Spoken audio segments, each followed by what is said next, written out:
Well, greetings, everybody. This is Mike Rochelle here on Growing the Next Version of You. And this is a growing case study with my good friend, Joe Vaughan.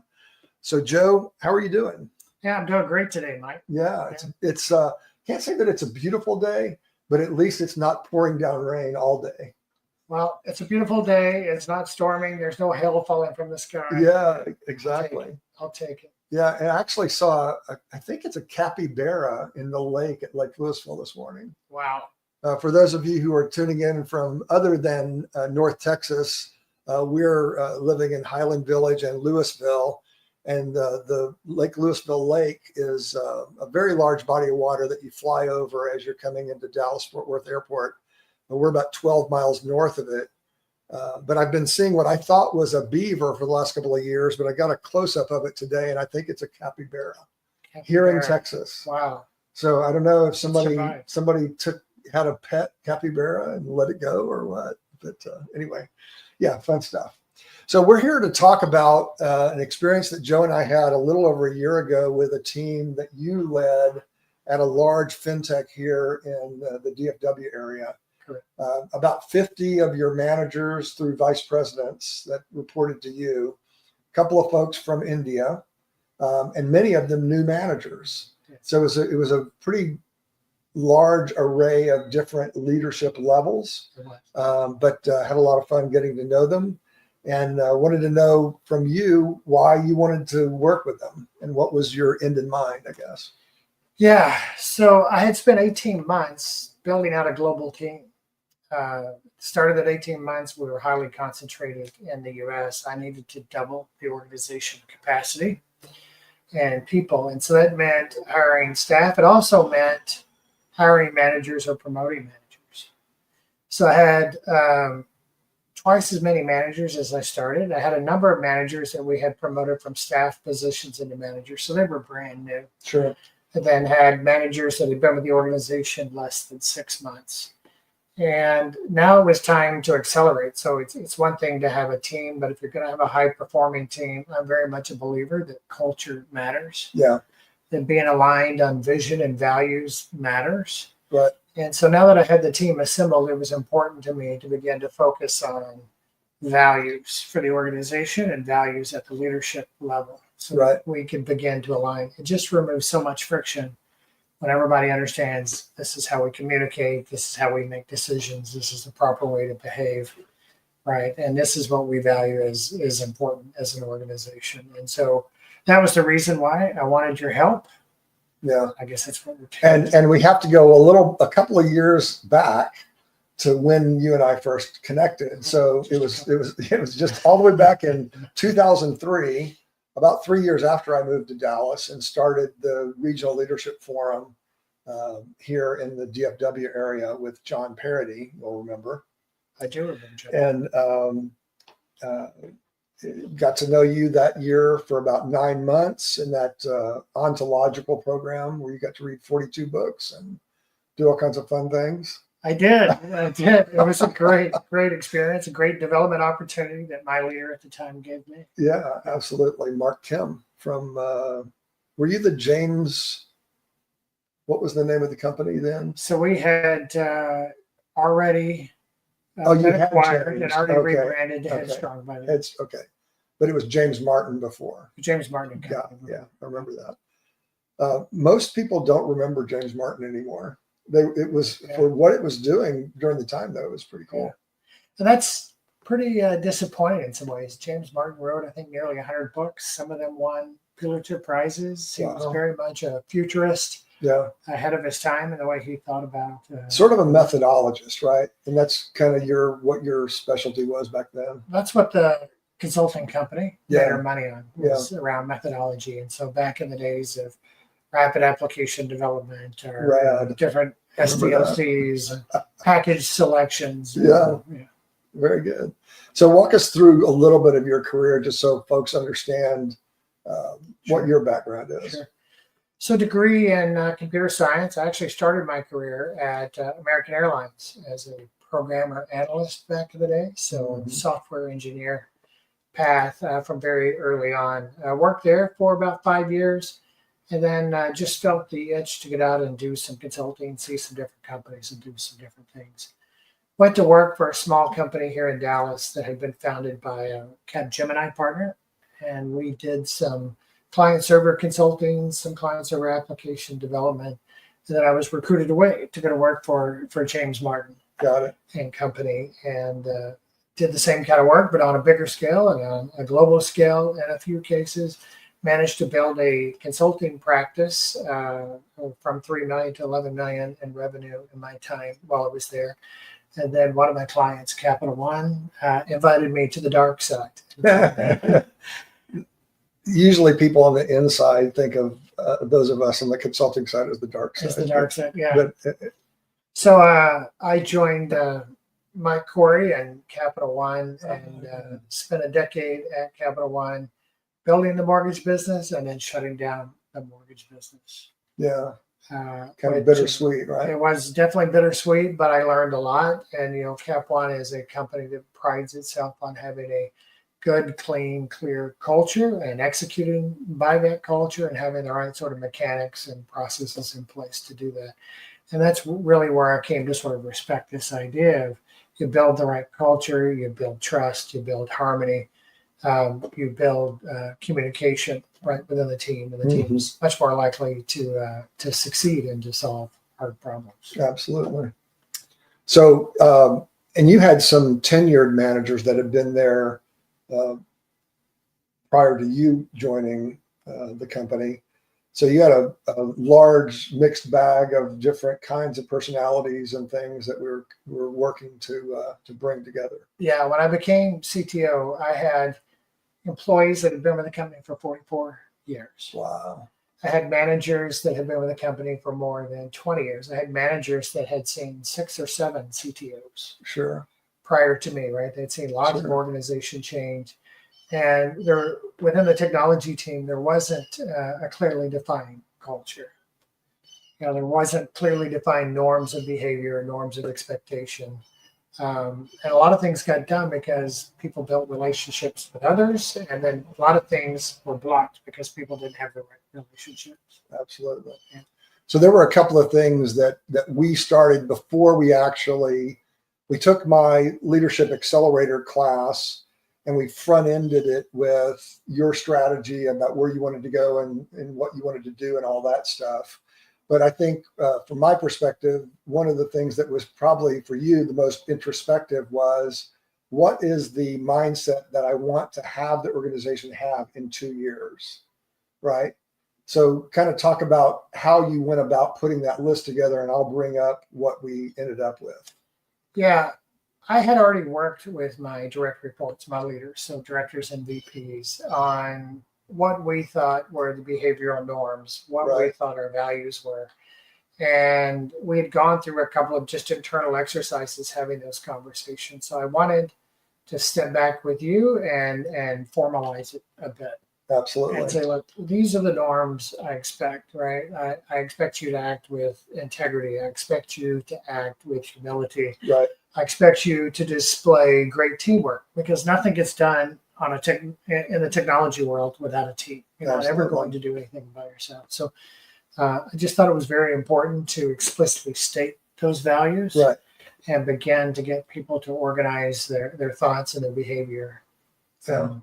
And from my perspective, you're one of the most courageous customers, because you were willing to go with an instinct that I had, that we were trying to kind of figure out together, and run with it as a part of the program rather than just letting that opportunity pass.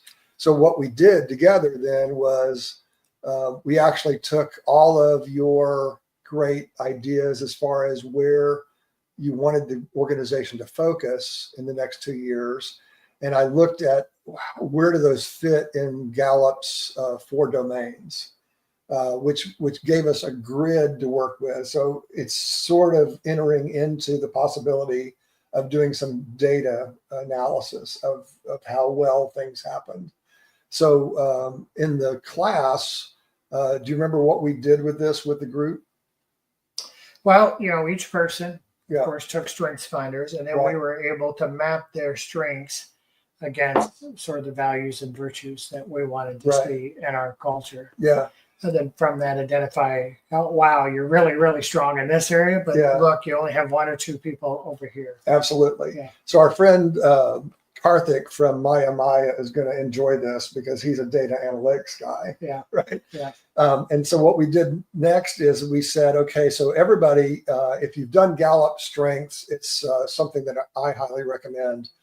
If you have not done it, to do the all 34 version of the report, because what it does, it tells you your top strengths. There are 10 to 14 of those. Mm-hmm. It will tell you what your lesser strengths are, which everybody else in the world calls a weakness. And then by definition, what's not a top strength and what's not a lesser strength is your middle strength. So there are things that you have. And the cool thing about Gallup too, then, is that because it's a talent, every talent can be earned, can be learned. So you're not without hope if you have a lesser strength. You basically just have to work harder than somebody that has that as a natural strength. That's right. Right. So we did red, yellow, green, and then they applied that to the new mindsets that you laid out. So then each individual had an individualized plan about how, or they could have put together an individualized plan, which was my recommendation. That they actually start working on developing those mindsets, or values, as we call them, virtues, to overcome that weakness that they had for the ones that were either yellow or red. The green ones, they don't have to worry about because they naturally already do it. It just happens, right? Yeah, yeah. So it's kind of fun. One of the experiences that you and I thought that we could share is that myself and Ed, oh boy, drawing a blank on his name. I'll get it. It'll come back to me in just a minute. But anyway, we met with each of the 50 individuals and had a one-on-one conversation. And what I've shared here on the model is my good life model on the left-hand side, and my digital transformation model on the right-hand side. But I call it the human and digital transformation model because you don't get technical changes to stick unless you actually have the heart and the mind of the individual attached to an objective or something that they really care about, right? Yeah, that's right. So the different things that we went through in that individual call were intended primarily to help the person know how unique they were, how good and moving towards great they are or could be. And then finally, at the end of the hour, we talk about how everybody else has those uniquenesses. And if we only look at everybody as a credit instead of a debit, that we're in better shape. I thought I would throw that in since it was a fintech situation. Yeah, no, absolutely. We like credit over debits. Yeah. Always Yep, better. absolutely. You know, Mike, I think one of the most important things in that one-on-one, and it was very worth it, is, look, individuals have to be self-aware. They have to be self-aware before they understand how they interact with their teammates or their peers or their leadership. Right. And like I said, I had brand new managers. I had managers that had a lot of experience, but maybe had never had an investment in themselves. Right. You know, nobody had ever made the investment in them. And so developing that self-awareness was one of the key pieces of value I saw. And a couple of managers were very clear. They'd come back to me and say, Joe, I didn't know that about me. Mm-hmm. Like, oh, I understand now what this manager in my past was saying. Or, Joe, now I understand why you were telling me that. Yeah. Right. Yeah. You know, they are one of the most fun things that I get to do in this line of work is to help people understand their greatness. Yeah. So I enjoy that quite a bit. Let's see. Was there anything else that we were going to talk about? I think that is it. So we've done that. Now, what I would like to move to now is some of the results that you got. Yeah. So I'm going to switch to another deck, and we're going to talk a little bit about that. So the program that I did with you was the Good Life Relationship Accelerator, and it primarily focused on knowing yourself and your strengths, which is Socrates' great advice, right? Yes. Building strong relationships, having big dreams and goals. Yes. We'll talk a little bit more about that later. And then being content and happy in order to become self-transcendent. And that's a big word for some people, but all it means is that you look at things other than yourself. Like if you're a family person, then you have a family that you are self-transcendent with. Correct. It's greater than you, something bigger. Yeah. At work, your corporation is bigger than you. You're a part of it, but it's important for you to be self-transcendent in that regard. In the community, the same thing, or at church or synagogue or mosque or wherever you happen to worship. Those are things and places that you can become self-transcendent. I think it's important. And those are the 4 or 5 things that we typically focus on in program. I have a lot of other program experiences that I have not included in this 4-session program, but you can do more, and it's a lot of fun. One of the things that I've been working on since we did work with your group was to put together a cultural maturity model. One of my good friends from California wanted to get together and understand what I was doing. And when I finished telling him what I was doing, he said, you need to create a cultural maturity model because you are impacting culture. You're not just teaching leadership. And I had thought that in some ways, but he said, you need to do it. So whenever you have the framework, let me know. And it was kind of an expectation that I would do it. So I came home, and for about 2 days, I just whiteboarded what in the heck was a cultural maturity model. Sure. Obviously, in technology, we know Gartner's maturity model, level 1 to 5. So I stuck with the 1 to 5. Yeah. And as I started working on it and started putting language to what I was thinking, it reminded me of Dr. Hawkins' map of consciousness model. And it sort of fits, right? So his model goes from 0 to 1,000, and it is logarithmic. So 0 to 1 is double, right? Right. 20 to 21 is double the power of or order of magnitude of consciousness. Yeah. So moving up the framework is pretty interesting. I chose to start at fear as 100 and 500 being love. I think in the model I call it, what do we call it? Oops, sorry. Great cohesive whole, so that it's more culturally acceptable. But that is the model that I aligned with. Individuals can grow well beyond 500, but it's not my intention to worry about somebody's spiritual life. It's much more in the realm of being a positive influence on society and being a productive individual. Right. Does that make sense? Well, that makes a lot of sense. Yeah. So that's kind of how I put the model together. And then with the 13 cohorts, including yours, that I've done in the last 2 years, we have averages of gain overall.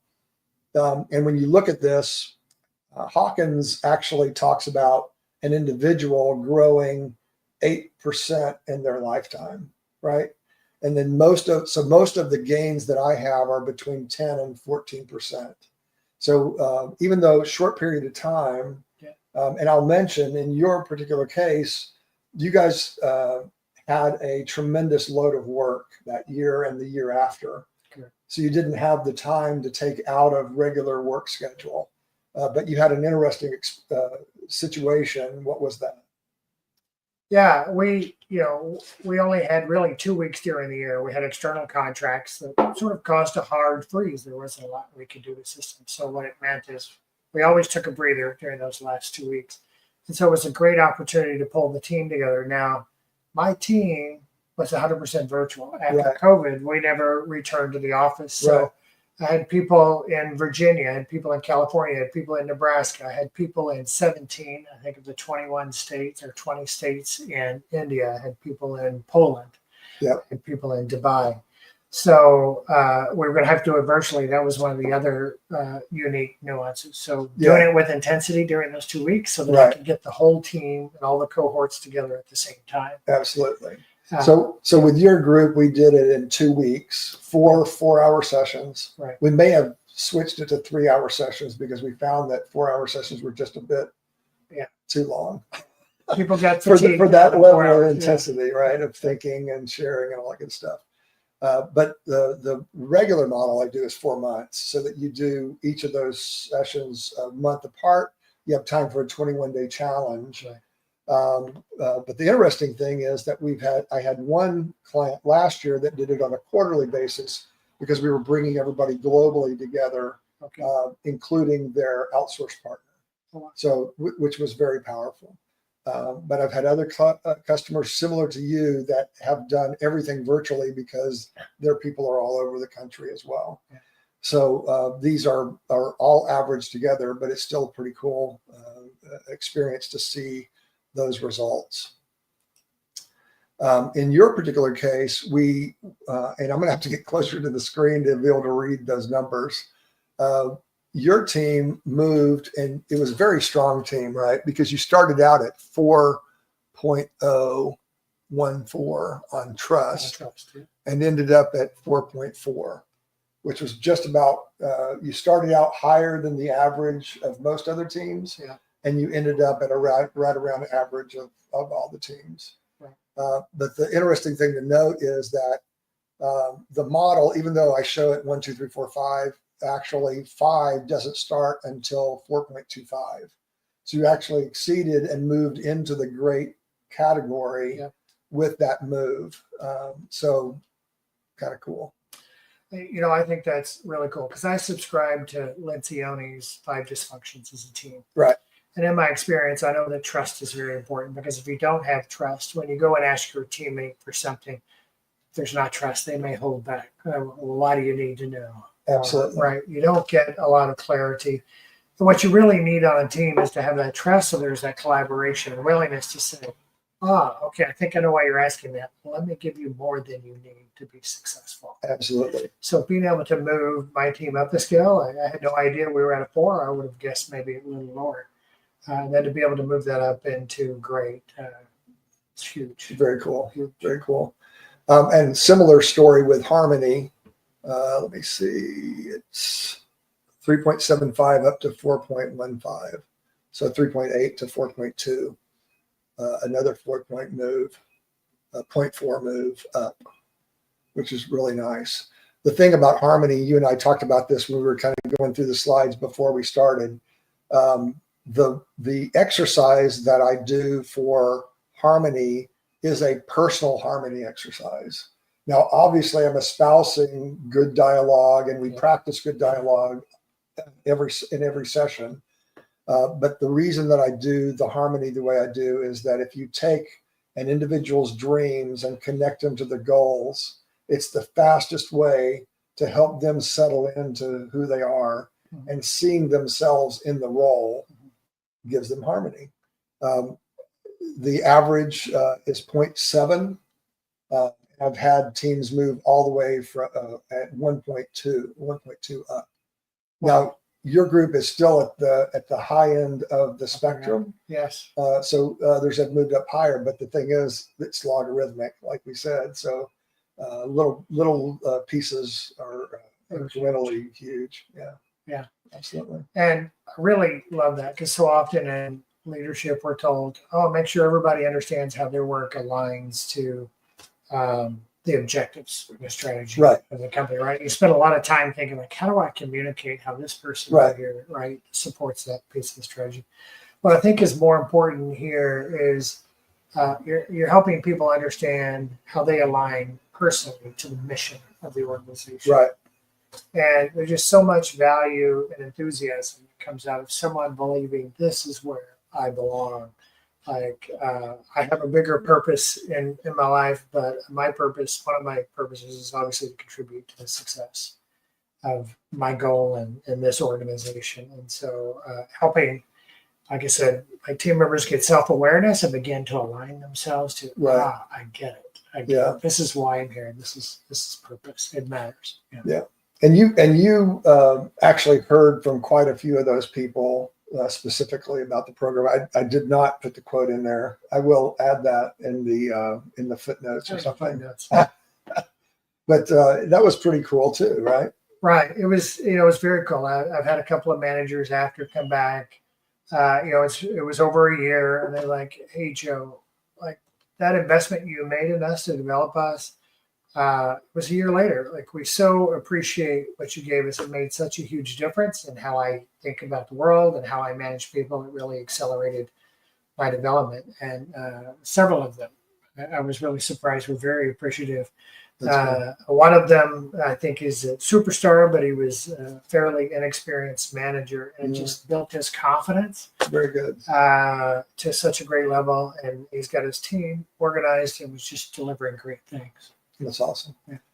Yeah. So a lot of people, are thinking during this time of our economy that investing in people is not a good thing to do. However, what I would suggest is that at the time that people are stressed, there's not a lot of understanding of what's going to be coming down the pipe, right? That investing in people is probably your best way to future-proof your organization so that you don't lose those that could move on and that you would like to hang on to, right? Because the first dip of that one-on-one that we do is something to engage them in themselves being built up, as you said. But what you get as a leader and what the company gets as a leader is an engagement at a level that you hadn't before, because they're being grown themselves.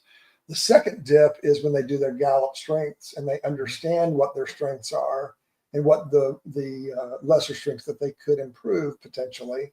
Some of them have already overcome them, right? So by the time a vice president comes along, most of the time they know what they need to mitigate against. Yeah. But sometimes they don't, and sometimes it helps, right? Yeah, it does. It does. So, and then thirdly, with the whole idea of a programmatically helping them to see themselves in their role, see themselves in their career, is a third dip of engagement. And engagement is the thing that has people stay.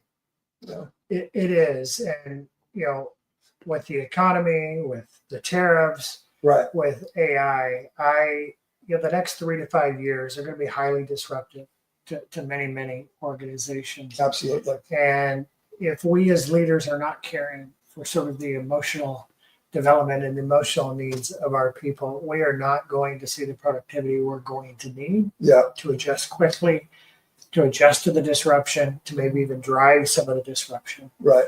And that's why I think ongoing investment in your people and in your team, developing a team and a culture, is going to be so important to the success of many organizations in the next 3 to 5 years. Absolutely. Yeah.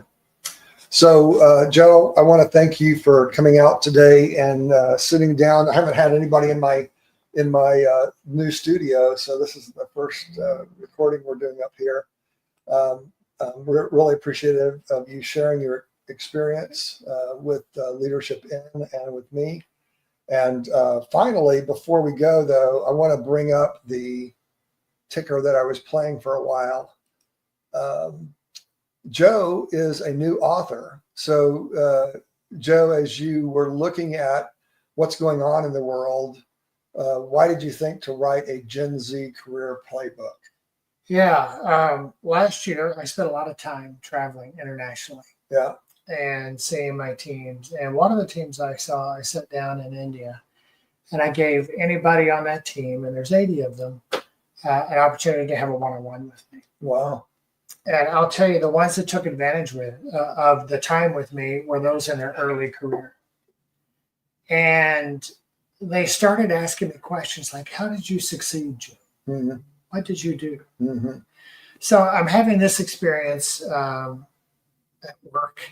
And I've got sons that are in their early 20s, and I'm coaching my sons through the ends of their college careers, into their first professional jobs.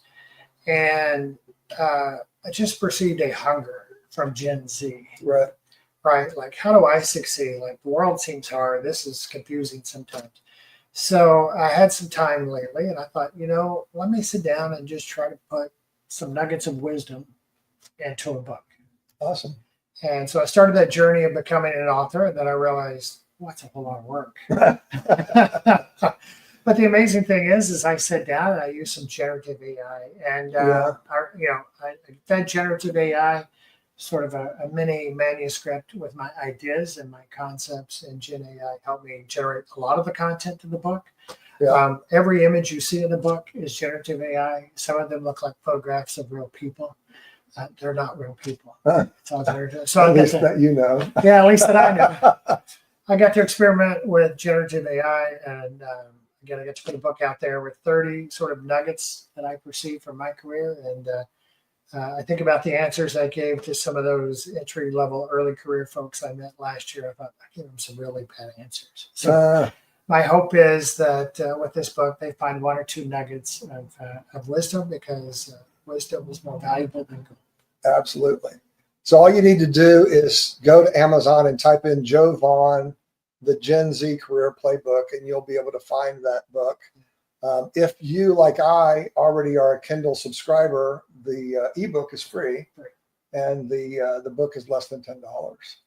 So congratulations on writing your first book. Thank you. You beat me to the punch. But I'm really excited about it. I can't wait to read it. Thanks, Mike. All right. Thank you. And thanks for coming out today. All right, everybody. That's it for growing case studies on growing the next version of you with Joe Vaughan, Chief Technology Officer and author. Thanks very much. Please like and subscribe. And if you'd like to get in touch with either of us, you can do so on LinkedIn. Absolutely. Thanks, and talk to you soon. Bye-bye.